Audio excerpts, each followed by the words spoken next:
السلام عليكم ورحمة الله وبركاته. إن الحمد لله الأكرم الذي خلق الإنسان وكرم وعلمه من البيان ما لم يعلم، فسبحان الذي لا يحصى امتنانه باللسان ولا بالقلم، ونشهد أن لا إله إلا الله وحده لا شريك له، ونشهد أن سيدنا وحبيبنا ومولانا محمدا عبده ورسوله، أرسله بالحق بشيرا ونذيرا وداعيا إلى الله بإذنه وسراجا منيرا. أما بعد فأعوذ بالله من الشيطان الرجيم. بسم الله الرحمن الرحيم. وإن كنتم في ريب مما نزلنا على عبدنا فأتوا بسورة من مثله وادعوا شهداءكم من دون الله إن كنتم صادقين. وقال رسول الله صلى الله عليه وسلم: القرآن حجة لك وعليك، أو كما قال عليه الصلاة والسلام. وقال تعالى في شان حبيبه مخبرا وآمرا: إن الله وملائكته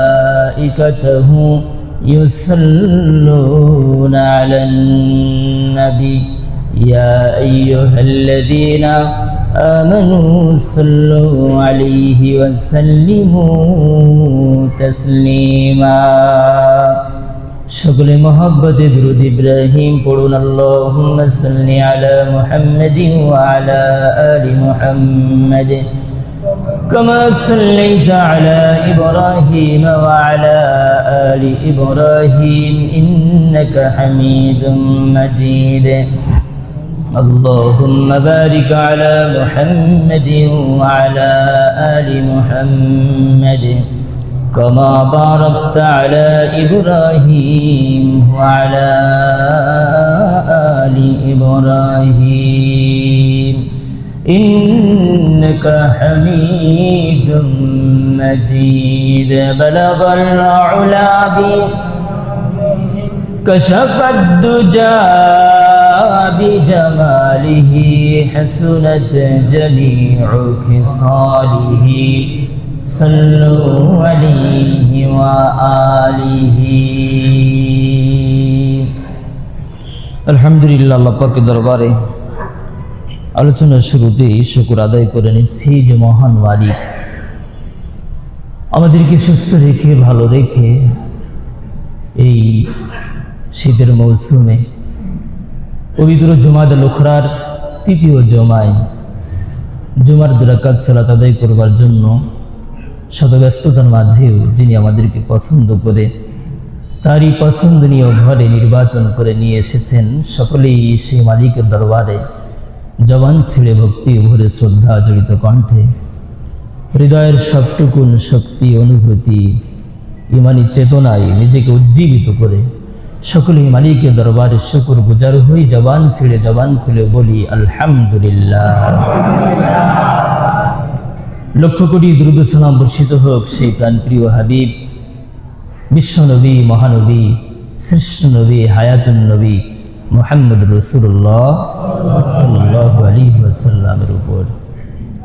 সম্মানিত হাজিরিন, আজকে আমরা পবিত্র কুরআনুল কারীমের 2 নম্বর সূরা সূরাতুল বাকারার 23 এবং 24 এই দুটি আয়াতকে সামনে রেখে বিশ্বনবী মুহাম্মদ রাসূলুল্লাহ সাল্লাল্লাহু আলাইহি ওয়াসাল্লামের অসংখ্য অমীয় বাণী হাদিসে মুবারাকা হাদিস ভান্ডার থেকে ছোট্ট একটু করে হাদিসকে সামনে রেখে আমরা আলোচনা করব। আমাদের আজকের আলোচনার বিষয় হচ্ছে কোরআনকে অবমাননা এবং কোরআন অবমাননার পরিণাম ফল কতটা ভয়াবহ হতে পারে এ প্রসঙ্গ নিয়ে। পৃথিবীতে আল্লাহ পাক এই কোরআনটা নাজিল করেছিলেন আজকে থেকে ১৫০০ বছর আগে, ঠিক কিনা? এখন এই কোরআন বিশ্ব নবীর সময়ে নবীর কাছে যেভাবে নাজিল হয়েছিল, কোরআন কি সর্বাবস্থায় এখনো বিদ্যমান আমাদের মাঝে আছে না নাই? আছে। এটা কিয়ামত পর্যন্ত থাকবে, এটা আমাদের বিশ্বাস, ঠিক না? এই কোরআনের একটা নোক্তার পরিবর্ধন করবার মতো ক্ষমতা বিশ্বনবীর যুগেও কারোর ছিল না, সাহাবীদের যুগেও কারো হয় নাই, তাবিদের যুগেও কারো হয় নাই, তাবেঈনদের যুগেও কারো হয় নাই। কিয়ামত পর্যন্ত বর্তমান চলমান যেই জাতি, পৃথিবীর যত মানব গোষ্ঠী আছে, সে যে ধরনেরই হোক না কেন, এই কোরআনকে রদবদল পরিবর্তন করবার মতো ক্ষমতা কারোর কিয়ামত পর্যন্ত হবে না। কিন্তু হবে না, এই হবে নার মাঝেও কিছু মানুষ এই কোরআনকে অবমাননা করেছে, করে নাই? কোরআনের অবমাননার এই গোষ্ঠীটা শুধুই মাত্র নবীর যুগেই সীমাবদ্ধ হচ্ছিল না, বর্তমান যুগেও কোরআন অবমাননার একটা জাতি গোষ্ঠী আছে না নাই? আছে না? রাসূলের যুগেও ছিল। নবীর আপন চাচা আবু জেহেল, সে আবু জেহেলও কিন্তু কোরআনকে বিশ্বাস করেনি, অবমাননা করছে না? ওয়ালিদ ইবনে মুগীরা, আসিব ইবনে ওয়াইল, উতবা, শাইবা, আবু লাহাব পর্যন্ত নবীর চাচা হওয়ার পরেও কোরআনকে অবমাননা করেছে। কিন্তু তাদের পরিণাম ফল কি ভালো হয়েছিল নাকি বড় মন্দ? বড়ই মন্দ ছিল। নবীর যুগে যারা কোরআনকে অবমাননা করেছে, তাদের অবমাননার রূপ রেখাটা কেমন ছিল? যেমন রাসূলের যুগে যদি কেউ কোরআন তেলাওয়াত করত, এই কাফিরদের কিছু সিস্টেম ছিল এমন যে তারা বলে দিত, যেখানে দেখবা যে কোরআন তেলাওয়াত হচ্ছে, ওখানে গিয়ে হট্টগোল, হই হল্লা, চিল্লা চিল্লি, গান বাজনা, নাচানাচি, নৃত্য পরিবেশন এগুলি শুরু করে দিবা, যাতে করে তাদের কোরআন তেলাওয়াতের আওয়াজ মানুষ ভালো করে শুনতে না পারে। আর কোরআন যেহেতু মুজিজাপূর্ণ অলৌকিক কিতাব, এটা যখন ভালো করে শুনবে না, তখন সে হেদায়েতও পাবে না। এজন্য তারা কোরআন তেলাওয়াত যাতে মানুষ শুনতে না পারে, এজন্য তারা অভিনব কৌশল তারা অবলম্বন করত। যেমন কোরআনুল কারীমের একটি আয়াতের ভিতরে আছে, وقال الذين كفروا لا تسمعوا لهذا القرآن والغوا فيه لعلكم تغلبون। এটা ওয়ালিদ ইবনে মুগীরার ব্যাপারে এসেছে। ওয়ালিদ ইবনে মুগীরা তার যত দোসর ছিল, তার যত চালা চামুন্ডা ছিল, তাদেরকে বলে দিত, শোনো, যেখানে দেখবে কোরআনে কারীমের তেলাওয়াত চলছে, ওখানে গিয়ে এমন ভাবে উচ্চবাচ্য করে কথা বলবা, গান বাজনা করবা, নাচানাচি করবা, এমন বিকট আওয়াজ সৃষ্টি করবা যেন আমাদের জাতি গোষ্ঠী কেউ যেন মুসলমানদের তেলাওয়াতের আওয়াজ শুনতে না পায়।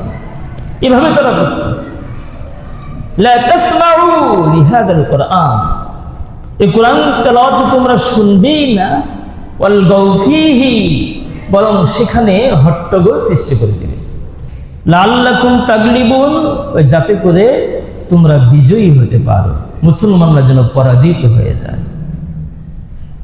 এটা ছিল কাফিরদের স্বভাব আর চরিত্র।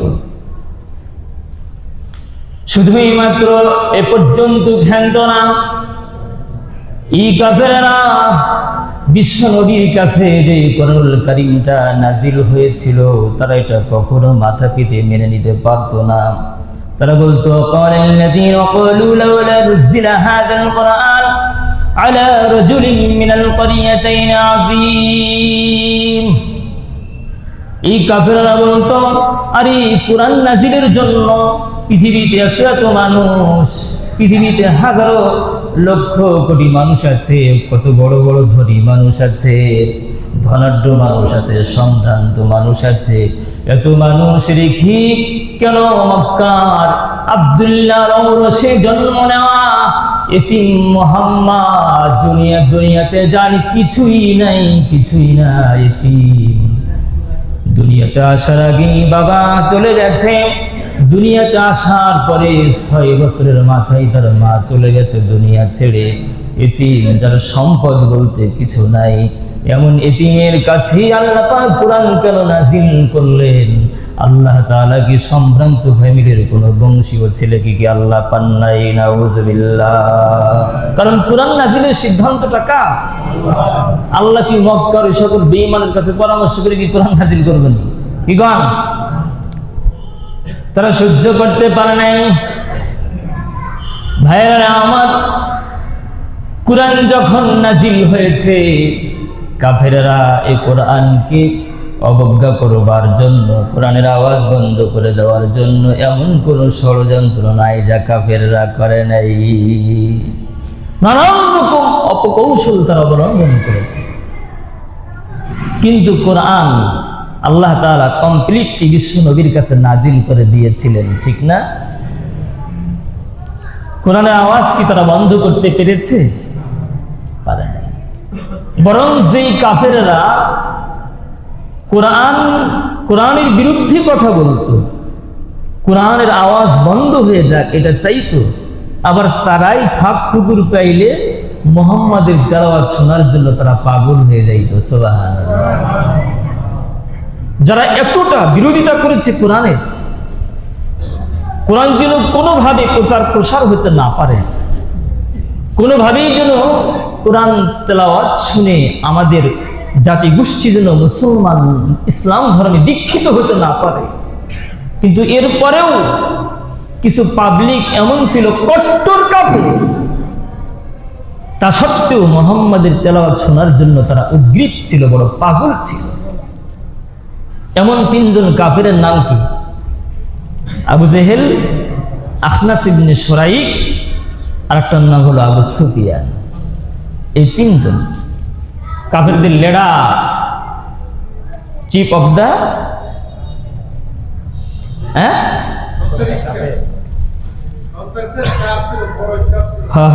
চিফ অফ দা বলে মনে করেন ওটাকে সংগঠন যায় বলেন। আমি তো ইংলিশ পাই না, কইতে চাই হয় না। এই 3 জন যারা চিফ ছিলেন, একটা বাহিনী, একটা গোষ্ঠীর লিডার ছিলেন, অথচ তারা মুহাম্মাদের তেলাওয়াত শোনার জন্য বড় পাগল ছিলেন। বিশ্বনবী মহানবী মুহাম্মদুর রাসূলুল্লাহ, আমরা তো গভীর রাত্রি ঘুমের ঘরে বিভোর হয়ে পড়ি, কিন্তু যে ব্যক্তিটার কাছে কোরআন নাজিল হয়েছিল ওই মুহাম্মদ কিন্তু রাত্রি বেশি ঘুমোতেন না, ঠিক না? ঘুমোতেন না। আল্লাহ তাআলা মুহাম্মদ কি বরং যাতে একটু কম ঘুমান, দিনের বেলা ক্লান্ত শ্রান্ত হয়ে না যান, এজন্য আল্লাহ তাআলা সূরাতুল মুজাম্মিল, সূরা মুজাম্মিল নাজিল করলেন। আল্লাহ তাআলা বললেন, ইয়া আইয়ুহাল মুজাম্মিল, হে চাদর আবৃত কম্বল আবৃত ব্যক্তি, কুমিল লাইলা ইল্লা কলিলা, এ মুহাম্মদ টুকটুটাল রাত্র আপনি দাঁড়িয়ে দাঁড়িয়ে ইবাদত করে নিজেকে ক্লান্ত করে ফেলেন না রে মুহাম্মদ। কারণ আমি যে আপনার কাছে কোরআন নাজিল করেছি, ব্যাপারটা এমন না যে আমি আপনার উপরে বিশাল একটা বোঝা চাপিয়ে দিয়েছি। আপনাকে কষ্ট দেওয়ার জন্য কিন্তু মুহাম্মদ আমি কোরআন নাজিল করি নাই, আপনাকে কষ্ট দেওয়ার মাকসাদ না। সূরা তাহার ভিতরে আছে, তাহা মা আনজালনা আলাইকাল কুরআন লিতাশকা, হে মুহাম্মদ আমি আপনার উপরে যে কোরআন নাজিল করেছি, মা আনজালনা আলাইকাল কুরআন, আমি আপনার উপরে যে কোরআন নাজিল করেছি লাতাশকা, আমি আপনাকে কষ্ট দিতে চাই না। মুহাম্মাদের জন্য নিজের উপরে কঠিন কোনো বোঝা চাপিয়ে নিয়ে আপনি ক্লান্ত হয়ে যেন না, অসুস্থ হয়ে পড়েন না। ও মুহাম্মদ, রাতে এত দীর্ঘ সময় আপনি ইবাদত করেন না। বেশি দীর্ঘ সময় ইবাদত করতে গেলে আপনি হচ্ছেন জাতির এক লিডার, আপনি জাতির এক রাহবার। আপনি দুর্বল হয়ে পড়বেন, অসুস্থ হয়ে পড়বেন। আপনার জাতিকে বুঝাবে কে? এজন্য এত দীর্ঘ সময় ইবাদত করবার দরকার নেই। আল্লাহ তাআলা এই মুহাম্মাদের কাছে কোরআনটা নাজিল করলেন। এই কোরআনটা গভীর রাত্রে নবী আমার দাঁড়িয়ে দাঁড়িয়ে নামাজে তেলাওয়াত করতেন। এত দীর্ঘ সময় তেলাওয়াত করতেন। মা আয়েশা সিদ্দিকা মাঝে মাঝে বলতেন, মনে হয় নবীর তেলাওয়াতে মনে হয় আজকে ফজর হয়ে যাবে, নবী মনে হয় তেলাওয়াত বন্ধ করবে না, মনে হয় ফজর হয়ে যাবে। এত লম্বা লম্বা তেলাওয়াত করতেন। আজকে আমরা যদি ফজরের নামাজে একটু লম্বা তেলাওয়াত করি, মুসল্লি পরের দিন ফজরে আসবো না, কয় এমনি তো নামাজ পড়ি না। আরো হুজুর লম্বা লম্বা তেলাওয়াত করে, আর মসজিদে যাওয়া যাবে না। হুজুর যখন তেলাওয়াত শুরু করে মনে হয় জনমের খাওয়া খাই আইসে, তেলাওয়াত শুরু করেছে তো আর বন্ধ করার কোনো খবর নাই। ঠিক কি ঠিক না? তো নবীজি লম্বা লম্বা তেলাওয়াত করতেন।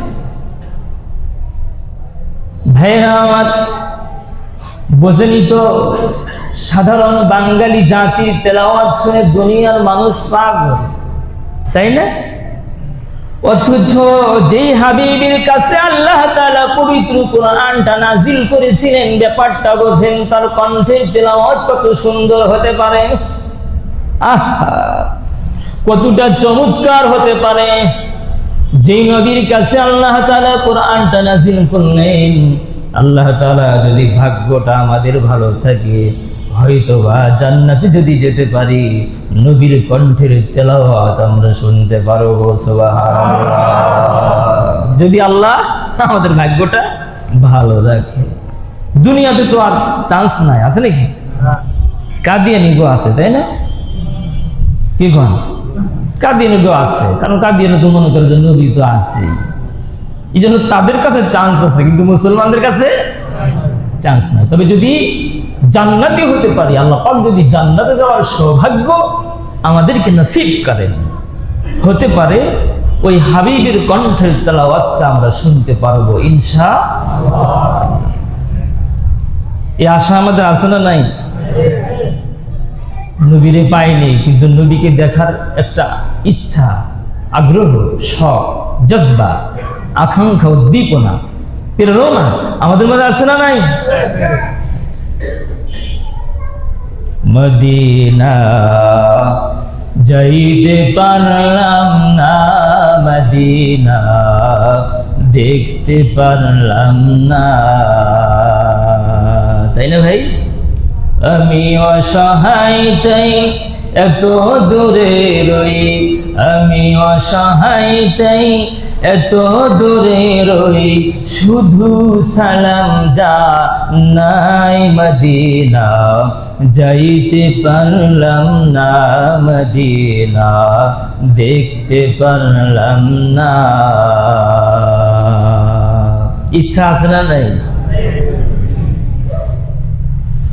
তো ভাইরা আমার, আল্লাহ পাকের হাবিব হুজরার ভিতরে তেলাওয়াত করে। আবু সুফিয়ান, আবু জেহেল, আখনাস ইবনে সুরাইক হাবিবের তেলাওয়াত শোনার জন্য ঘরের কোণে ওত পেতে বেড়ার ফাঁক দিয়ে উকি মেরে থাকে। গভীর রাত্র নবী আমার তেলাওয়াত করে। আবু সুফিয়ান, আখনাস ইবনে সুরাইক, আবু জেহেল দাঁড়িয়ে দাঁড়িয়ে গোপনে লুকিয়ে লুকিয়ে আল্লাহর হাবিবের তেলাওয়াত শুনে। সুবহানাল্লাহ। দিনের বেলায় করে বিরোধিতা, দিনের বেলায় করে, আর রাতের বেলায় গিয়ে চোরের মতো তেলাওয়াত শুনে। কিছু লোক আছে না যে বিরোধিতা করে, আবার কিন্তু শেষমেশ ওই হুজুরের কাছে আসা লাগে, আছে না নাই? দিনের দিন শেষে আবার সেই আলেমদের কাছে আসা লাগে। একটা জাতিগোষ্ঠী এমন আছে না নাই, খুব বিরোধিতা করে, পাইলে সিঁড়ে ফিরে খেয়ে বলবো সকলের মতো। আবার দিন শেষে সেই হুজুর ছাড়া আর কোনো উপায়। এটাই হচ্ছে সে যুগের কাফেরদের কিছুটা হলেও স্বভাব বর্তমান যুগের নামধারী মুসলমানদের ভিতরেও আছে না নাই? দাঁড়িয়ে দাঁড়িয়ে তেলাওয়াত শুনে রাত্রি তখন শেষ, জাতি দেখে ফেলবে। তিনজন এখন রওনা করেছে। পথিমধ্যে আবু জেহেল, আবু সুফিয়ান, আখনাস ইবনে সুরাইকের পরস্পরের সাক্ষাৎ হয়ে যায়। আবু জেহেল বলে, কিরে খবর কি? বলে, তোর খবর কি বেটা? তাই কর। আখনাস ইবনে সুরাইক কয়, কি ব্যাপার, করতে আইলা এত ভোরে? আরে তোমার খবর বলো। পরস্পর কথা বলতে বলতে গোবরটা ফাঁস হয়ে যায়, সবাই স্বীকার করলে অকপটে। আরে যতই বিরোধিতা করি না কেন, গভীর রাতে মুহাম্মাদের তেলাওয়াত শুনলে আর মাথায় কোনো কাজ করে না, ঠিক না? মাথায় কাজ করে না। এখন তিনজন কয়, এই সমাজের নেতা হলাম আমরা যদি এই কাজ করি, আমরা এত বিরোধিতা করি, আমরা যদি এগুলি করি, তাহলে তো সমাজের মানুষ সব মুসলমান হয়ে যাবে, সব মুসলমান হয়ে যাবে, এই কাজ তো করা যাবে না।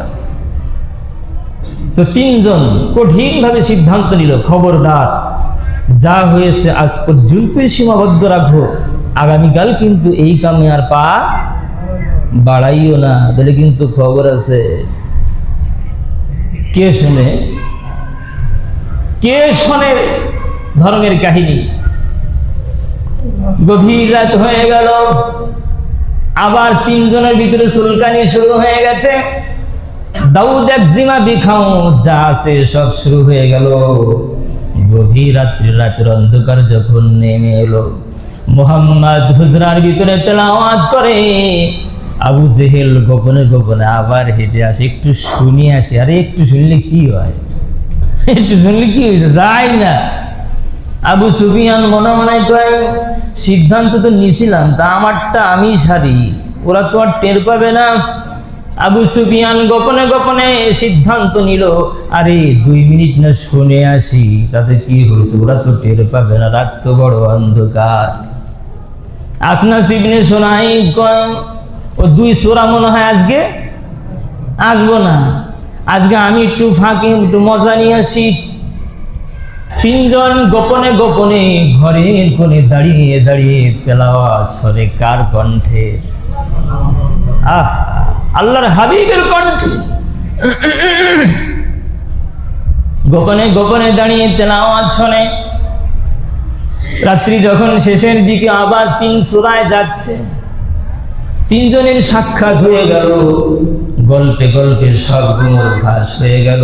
তিনজন বলে, যা করছো আজকে সীমাবদ্ধ রাখো, 3য় দিন যদি এই কাম করো, সমাজে তো মুখ দেখাইতে পারবে না, আমাদেরকে সমাজের মানুষ কিন্তু নেতা হিসাবে মোটেও মানবে না, আর করো না। 3য় দিন একই কাম। এরপরে আখনাস ইবনে সুরাইক উনি একটা লাঠি হাতে নিল, আজকে সাইজ করব। আখনাস ইবনে সুরাইক 4র্থ দিন একটা লাঠি নিল। লাঠি আবু জেহেলের বাড়ি হাজির। আবু জেহেলকে ডাক দিয়ে বলে, আবু জেহেল, তুমি যে মুহাম্মাদি কণ্ঠে তেলাওয়াত শোনো, এতটা ব্যাকুল হয়ে, এতটা মনোমুগ্ধকর তেলাওয়াত তুমি শোনো, এতটা পাগুন হয়ে, বেচাইন হয়ে মুহাম্মাদের কণ্ঠের তেলাওয়াত শোনো, সত্যি করে বলবা যে লাঠি আছে, সত্য করে বলবা, সত্য সত্যই মুহাম্মদ যে কালামের তেলাওয়াত করে এটা সত্য না মিথ্যা, তুমি আজকে আমাকে বলতে হবে। কে বলতেছে? আখনাস ইবনে সুরাইক।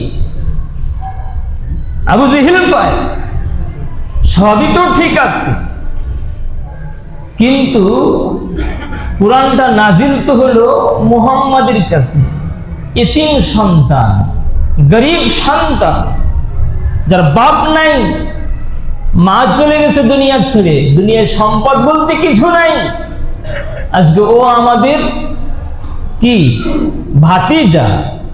আজকে ভাতিজার কাছে এই কণ্ঠের তেলাওয়াতগুলি যদি শুনি আর যদি মুসলমান হয়ে যায়, দলের যে আমি লিডার, আমি নেতা, তাহলে আমার ইজ্জত আর সম্মান কোথায় যায়? কিছু মানুষ এরকম আছে না নাই? তার কাছে দুনিয়ার সবকিছু বড় না, তার কাছে ইসলাম বড় না, কোরআন বড় না, আল্লাহ বড় না, রাসূল বড় না, জান্নাত বড় না, তার কাছে দল বড় আছে না নাই? সে দলকেই প্রাধান্য দেয়, দলকে সে হাইলাইট করতে চায়। সে পৃথিবীর সবকিছুর ঊর্ধ্বে তার দলকে সে ভাবে, কিন্তু পৃথিবীর সবকিছুর ঊর্ধ্বে দল নয়, পৃথিবীর সবকিছুর ঊর্ধ্বে আল্লাহর কোরআন, ইসলাম, আল্লাহ, রাসূল। ঠিক কিনা জোরে বলেন? সবকিছুর ঊর্ধ্বে তো ইসলাম, কিন্তু পৃথিবীর কিছু জাতি গোষ্ঠীর ব্যাংকটা, ওই পশ্চিমা লাল কুকুরগুলি, ওই ব্রিটিশ বেনিয়ারা এমন কিছু পশ্চিমা ধর্মের নামে কিছু রাজনীতির, কিছু মেডিসিন, কিছু ভ্যাকসিন আমাদের ভিতরে, দেহের ভিতরে পুশিং করে গেছে যে আমরা সব কিছুর ঊর্ধ্বে আমরা রাজনীতিকে বড় মনে করি। ঠিক কি ঠিক না? আরে দুনিয়ার সবকিছু বাদ দিলাম, ইসলামে তো আসছে যে বউকেও মায়ের উপরে প্রাধান্য দেওয়া যায় না। যায়? বউকেও মায়ের উপরে প্রাধান্য দেওয়া যাবে না। একজন সাহাবী স্ত্রীকে মায়ের উপরে প্রাধান্য দিতে গিয়ে মৃত্যুর সময় তার জবান দিয়ে কালিমায় আসে না। ঠিক কি ঠিক না? নাম কি সাহাবীর? আলকামা রাদিয়াল্লাহু তাআলা আনহু। একজন সাহাবী হওয়ার পরেও ইসলাম টোটালটা বাদ দিলাম, শুধুই মাত্র স্ত্রীকে সে মায়ের উপরে প্রাধান্য দিতে গিয়ে মৃত্যুর সময় তার জবান দিয়ে কালিমা বের হচ্ছে না, হাইড্রোলিক ব্রেক হয়ে গেছে। অথচ আজকে আমরা পৃথিবীর সবকিছুর ঊর্ধ্বে ইসলামকে পদদলিত করে, পিষ্ট করে আমরা রাজনৈতিক অঙ্গনে এমন ভাবে নেতা সেজে বসতে চাচ্ছি যে আমার কিচ্ছু দরকার নাই, ক্ষমতার চেয়ার পাইলে আমার হয়। আছে না নাই?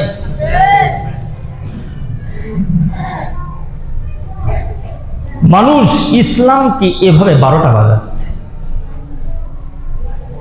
তো ভাইরা আমার, এই ধ্যান ধারণা, চিন্তা, চেতনা, এটা মূলত মুসলমানের না, এটা কুফরি চিন্তা, আবু জেহেলি চিন্তা। মুসলমানদের মাঝে যারা নামধারী মুসলিম এবং যারা আবু জেহেলের দোসর, তাদের ভিতরে এই কুফরি চিন্তা চেতনা ঢুকতে পারে। কোন ন্যূনতম কোন ইমানদার, কোন মুসলমানদের ভিতরে এই চিন্তা চেতনা ঢুকতে পারে না। তারা মনে করবে দুনিয়ার সবকিছুর ঊর্ধ্বে আগে আমার ইসলাম। ঠিক কিনা? আগে ইসলাম, রাজনীতি পরে রাখো মিয়া। কিন্তু আমাদের দেশের মানুষ মনে করে 2 কোটি 5 কোটি টাকা খরচ করে নমিনেশন পেয়ে কোন রকম ক্ষমতা চেয়ারটা দখল করতে পারলেই তো হয়, আর কি লাগে? হামচুনি মান্ডাং করে নিয়েছে,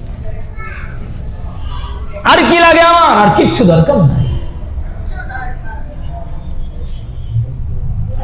ভাইয়েরা আমার,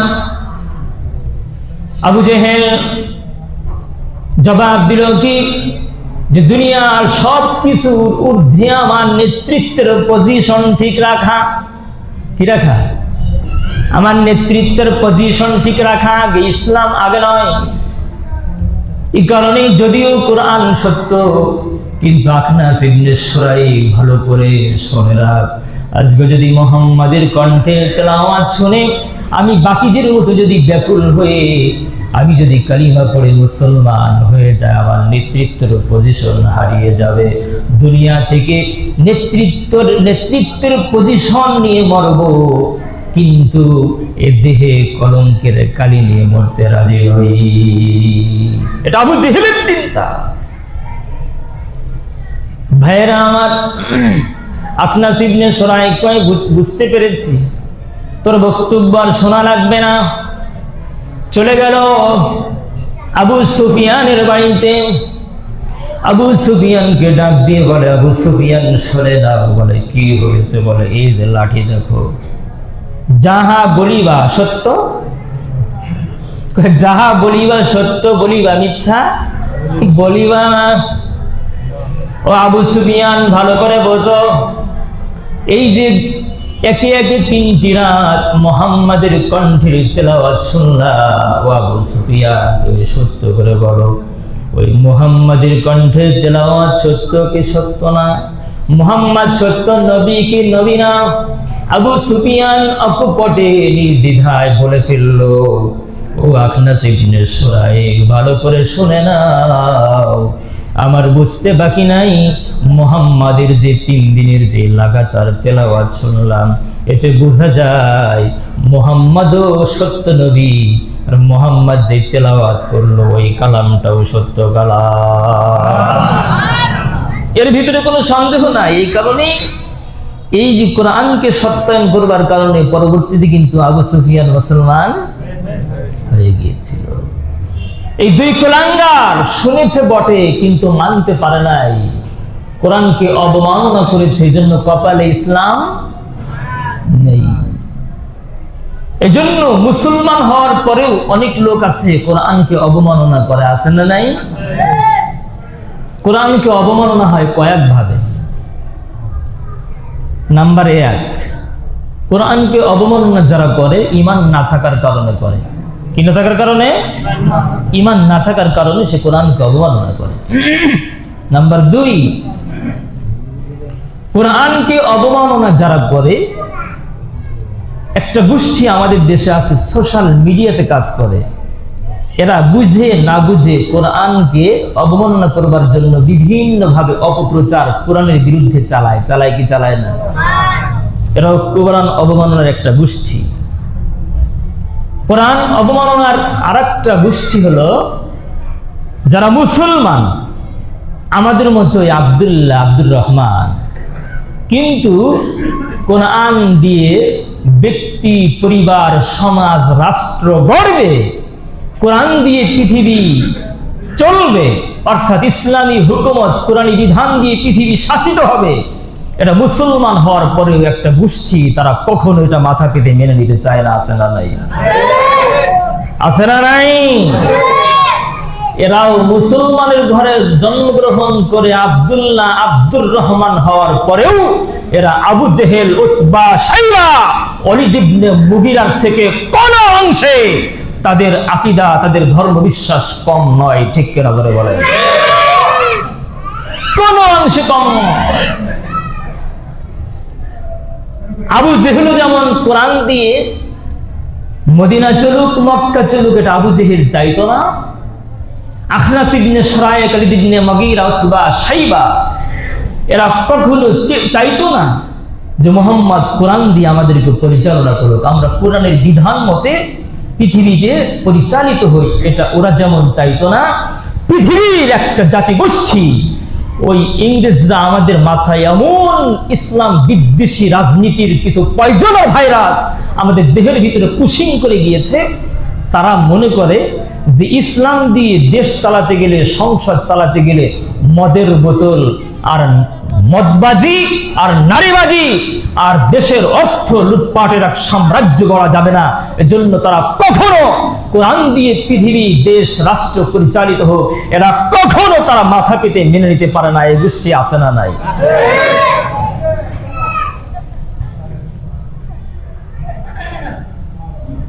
এই যে আরেকটা গোষ্ঠী আছে, তারা খুব হালকা পাতলা, তারাও মুসলমান, কিন্তু তারা কখনো এ কোরআন নিজেও শিখে না, সন্তানকেও শিখায় না, নিজেও কোরআন কোনোদিন বোঝে না, কোরআন বুঝার চেষ্টাও করে না, বরং কোরআন বাদ দিয়ে অন্য রং তামাশার মঞ্চ কায়েম করে, স্বপ্ন দেখে, কিন্তু কোরআনের মাহফিল দিতে গেলে তারা নাকি অনুমোদন পাইতেই চায় না। আছে না নাই?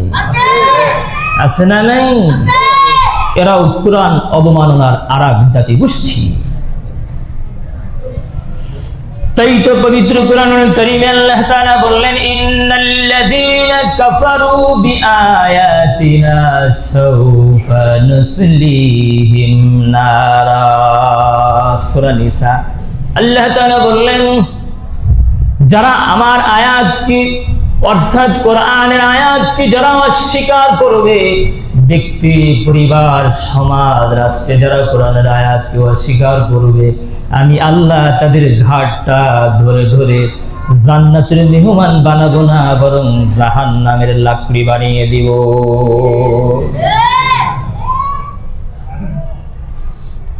আমি আজকে সূরা বাকারার যে আয়াতটা তেলাওয়াত করলাম, ওয়া ইন কুনতুম ফি রাইবিন মিম্মা নাযালনা আলা আবদিনা ফাআতু বিসূরাতিন মিন মিসলি ওয়াদউ শুহাদাআকুম মিন দুনিল্লাহি ইন কুনতুম সাদিকিন। ওয়া ইন কুনতুম ফি রাইবিন মিম্মা নাযালনা, এই তোমরা কি সন্দেহ করো আমি যে কোরআনটা নাজিল করেছি ব্যাপারে কি তোমরা সন্দিহান?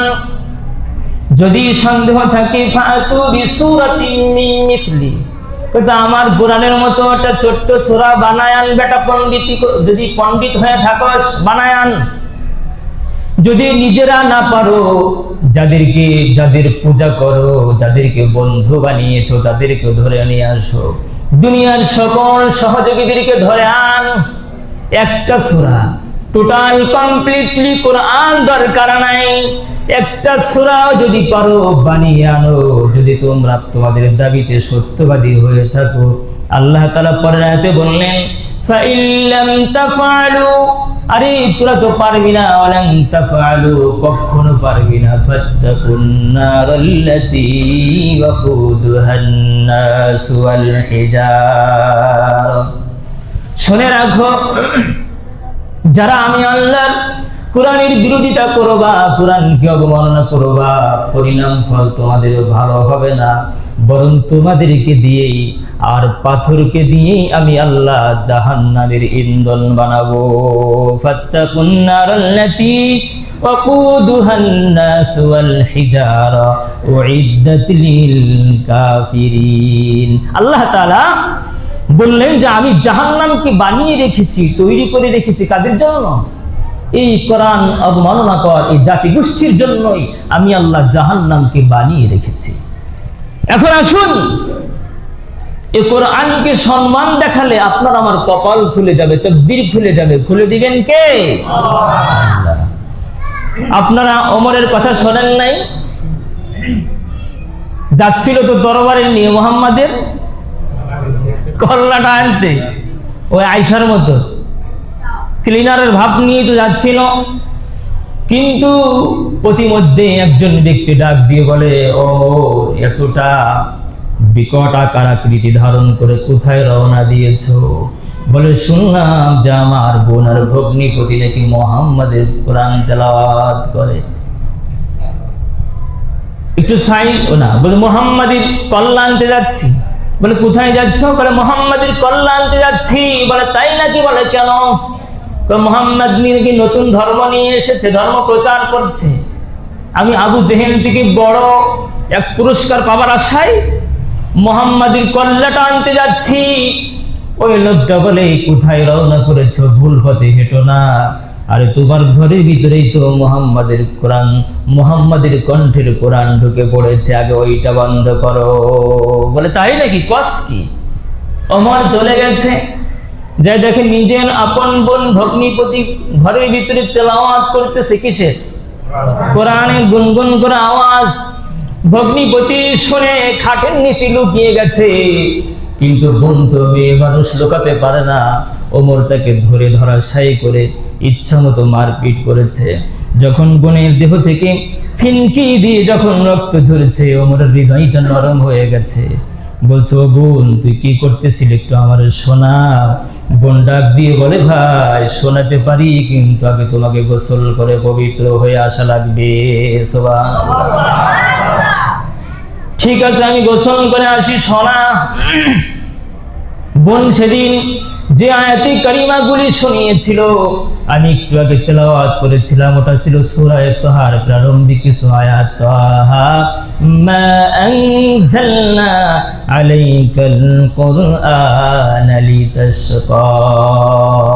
এমন করে যখন তেলাওয়াত করলো, ওমরের মনটা একেবারে বরফের মতো গলে গেল। ওমর ডাক দিয়ে বলো, বোন তুমি কোথায় পেয়েছো এই কোরআন? ও বোন আমাকে একটু নিয়ে চলো না সেই মুহাম্মাদের দরবারে। ওমর মুহাম্মাদের দরবারে গিয়ে হাতটা বাড়িয়ে দিয়ে বলে, মুহাম্মদ আমি ভুল সিদ্ধান্ত নিয়েছিলাম। আজকে আমি যে তরবারি খাপের ভিতরে ঢুকিয়ে নিয়ে এসেছি, আজকে থেকে তরবারি খাপের ভিতরে থাকবে না। ও মুহাম্মদ আমি আপনাকে জানিয়ে দিলাম, এই যে খাপ থেকে তরবারি বের করলাম, এই তরবারিটা আমি আপনার কল্যাণে ব্যবহার করতে চেয়েছিলাম। আমি ভুল করেছি, অন্যায় করেছি, আমাকে কালিমা পড়ে মুসলমান বানিয়ে দিন। আর এই যে তরবারিটা দেখেন, যে তরবারিটা মুহাম্মাদের কল্যাণে ব্যবহার করতে চেয়েছিলাম, আজকে থেকে নিয়ে ওমরের দেহের ভিতরে যতদিন প্রাণ থাকবে ততদিন এই তরবারিটা ইসলামের পক্ষে কাজ হবে, কাফিরদের বিরুদ্ধে তরবারি লড়তে থাকবে। সুবহানাল্লাহ। এই কোরআনকে সম্মান করবার কারণে আল্লাহ তাআলা ওমরের কপালে হেদায়েত দিয়ে দিলেন। কি দিয়ে দিলেন? হেদায়েত লিখে দিলেন। লাবিব একজন কবি ছিলেন, আরবি কবি, অনেক বড় কবি ছিলেন। কিন্তু একদিন তিনি মুহাম্মাদের দরবারে চলে গেলেন, গিয়ে বলতেছে, মুহাম্মদ আচ্ছা আমি যদি ইসলাম গ্রহণ করি আমার সর্বপ্রথম দায়িত্বটা কি হবে? বলে তুমি আল্লাহকে মেনে নাও, কিতাবটা ভালো করে ধরো। এই কথা শুনে লাবিব সাথে সাথে পড়ে নিল, লা ইলাহা ইল্লাল্লাহু মুহাম্মাদুর রাসূলুল্লাহ। ও ভাই, এই পৃথিবীতে বহু মানুষ কোরআনকে সম্মান করবার কারণে আল্লাহ তাআলা এই কোরআনের মাধ্যম দিয়ে আল্লাহ পাক তাদের কপালে হেদায়েত লিখে দিয়েছেন। পক্ষান্তরে কোরআনের বিরোধিতা করবার কারণে বহু মানুষের কপাল পুড়ে গেছে। পড়ে নাই? বহু মানুষের কপাল পুড়ে গেছে। এই যে কয়েকদিন আগের ঘটনা মোবাইলে পাইলাম, সম্ভবত ফিলিপাইন নাকি কোন দেশে হবে, একজন কোরআনকে অবমাননা করার কারণে তার চেহারা পুরোটা কুকুরের মতো হয়ে গেছে। কিসের মতো? কুকুরের মতো।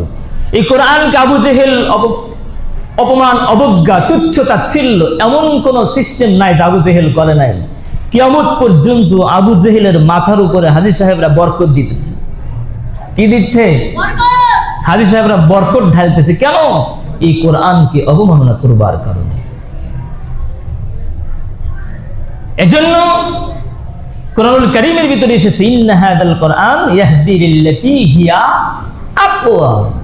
এই কোরআনই হচ্ছে সর্বশ্রেষ্ঠ এমন এক কিতাব যা পৃথিবীর মানুষকে হেদায়েতের সঠিক রাস্তা এই কোরআন মানুষকে দেখিয়ে দেয়। ঠিক কিনা জোরে বলেন?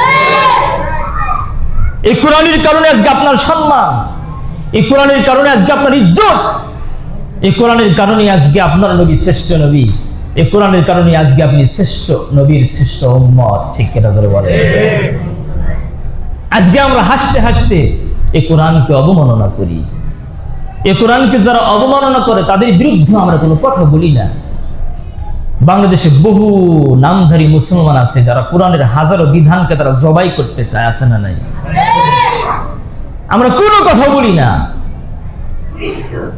কেন রে ভাই? আপনি কি জানেন এই কোরআন এমন এক আগুন, এমন এক বারুদ। আমি যে খুতবার ভিতরে যে হাদিসটা পড়েছি, আল কোরআন হুজ্জাতুন লাকা আও আলাইকা, এই কোরআনকে যদি আপনি সম্মান করতে পারেন, ইজ্জত করতে পারেন, এই কোরআনকে মর্যাদা দিতে পারেন, কোরআনের কাছে আসতে পারেন, কোরআন শিখতে পারেন, গ্রহণ করতে পারেন, কোরআনকে যথাযথ মূল্যায়ন করতে পারেন, কোরআন এমন যে কিয়ামতের দিন কোরআনই আপনাকে শাফাআত আর সুপারিশ করে করে কোরআন আপনাকে জাহান্নামের আগুন থেকে বাঁচিয়ে জান্নাতের মেহমান বানিয়ে দিতে পারে। হাদিসের কথা, স্পষ্ট হাদিসের কথা। আও আলাইকা, অথবা আপনি যদি পক্ষান্তরে কোরআনের বিরোধিতা করেন, কোরআনের বিধানগুলি আপনার ভালো লাগে না, কোরআনের ভিতরে নামাজের কথা আছে না নাই? তা আপনি যদি কোন নামাজ লাগবে না, তাহলে আপনি কি মুসলমান হলেন নাকি বাউল আবুল সরকারের দোস্ত আর বন্ধু হয়ে গেলেন? কথা বলেন। আমি আবুল সরকারের দোস্ত হয়ে গেলাম না? রমজান মাসের রোজার কথা কোরআন শরীফে আছে না নাই? হজের বিধান কোরআনে আছে না নাই? যাকাতের বিধান, পর্দার বিধান, হালাল হারামের পার্থক্য নির্ণয় করে চলবার বিধান কোরআন শরীফে আছে না নাই? তো কোথায়? আমরা যদি কোরআনকে 16 আনাই মানতাম, তাহলে জুমার নামাজ আমরা যারা আসছি, ফজরের নামাজে বাড়িওয়ালা মাত্র কয়েকজন পাইলাম, বাকি বাড়িওয়ালাদের কি নামাজের কন্ট্রাক্টরি কার হাতে দিয়েছেন বলেন?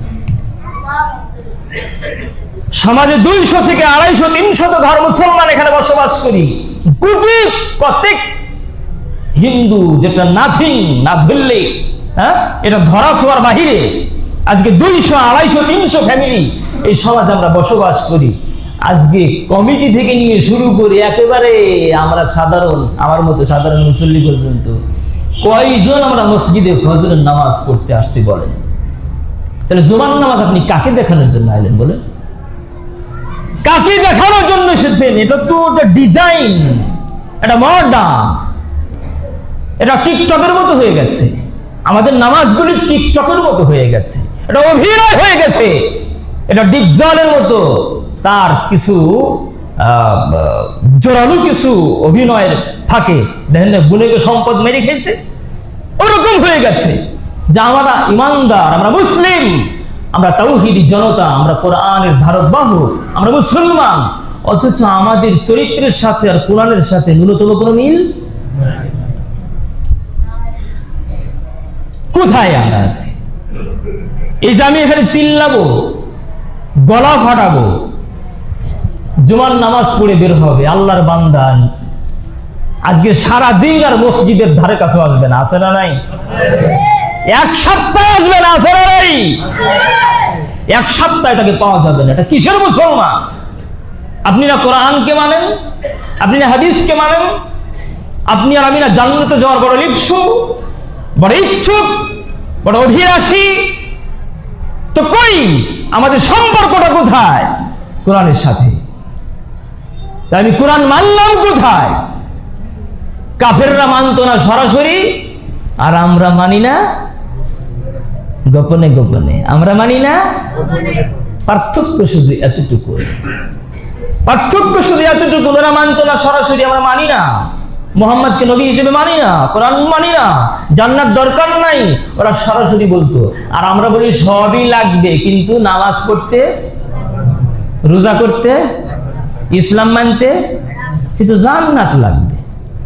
ওটা ছাড়া জান্নাত কি তোমার মামু বাড়ি চান্দু? জান্নাত কি তোমার মামু বাড়ি? এত সস্তায় দৌড় দিয়ে জান্নাতে চলে যাইবা, এত আশা আমাদের। কিন্তু ইসলামের কয়টা বিধান আমি মানতেছি বলেন? কয়টা বিধান আমি ফলো করতেছি? হাজারো বিধান আমি জবাই করতেছি। কেউ আছে সরাসরি চাকু দিয়ে জবাই করতেছে, আর কেউ আছে ওই যে কিছু মোবাইলে কিছু হুজুর আছে না, জিনে ধরলে খালি গলায় এমন করে জিন চলে যায়, বুঝলেন? আমি ওরকম জবাই করতেছি, খালি গলায় ঘষা দিচ্ছি আর জিন চলে যাচ্ছে, সরাসরি কাটতেছি না, অপকৌশলে ইসলামকে জবাই করতেছি।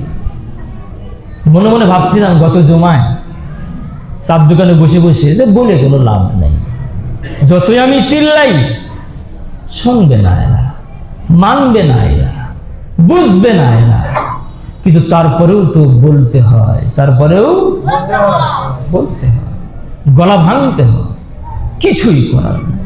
ও ভাই আসেন না রে ভাই, তো পরিবর্তন হয়ে যায়। পরিবর্তন তো হওয়া লাগবেই। মরার পরে সোজা করে সাদা কাফন দিয়ে, তখন তো এই যে গোসলের পানি ঠান্ডা হোক আর বরফ হোক আর যায়, এখন তো উজু করতে গেলে হুজুর এত ঠান্ডা, বুড়া মানুষ, গিরার বাটি বুটি যা আছে সব হ্যাং হয়ে যায়, কেমনে উজু করতাম, কেমনে উঠতাম, কেমনে নামাজ পড়তাম, মাজা গিরা সব টাল। কিন্তু যখন মরিয়ে যখন সোজা হয়ে যাব, তখন ঠান্ডার গরম যাই ঢালো, কথা বলার কোনো শক্তি আছে? আবার সাদা কাফনটা দিয়ে আবার রশি দিয়ে প্যাঁচ দেবে, ঠ্যাং ঠুং বাড়ি করে আর একজন লাথি মারার সুযোগ আছে? ওই বেটা কই নামাজ, চিনোস আমারে, নামাইতেছিস কই, আমারে চিনোস, সুযোগ আছে? ঘাড় ধরে নামাই দেবে, আর মাটি টনের উপরে টন কবরের উপরে চাপা দিবে। নীরব হয়ে নিথর হয়ে পড়ে থাকতে হবে। উঁচু বাচ্চ করবার ন্যূনতম কোনো শক্তি সামর্থ্য আমার দেহে থাকবে? থাকবে? তো একটু ভালো হয়ে গেলেই তো হয়। তাই তো ওয়াজ তো করতে হয় না, গলা ভাঙতে হয় না, চিল্লাইতে হয় না, আল্লাহ আমাদেরকে এই জাতিকে বুঝার এবং ঈমান আকীদা সংরক্ষণ করবার, জান্নাতে যাওয়ার জন্য যতটা সচেতনতা আমাদের ভিতরে দরকার 100% সচেতনতা অর্জন করবার তৌফিক আল্লাহ আমাকে, আপনাকে, সমাজের সবাইকে আল্লাহ পাক দান করুক। সকলেই বলি আমিন। ওয়া আখিরু দাওয়ানা আলহামদুলিল্লাহি রাব্বিল আলামিন।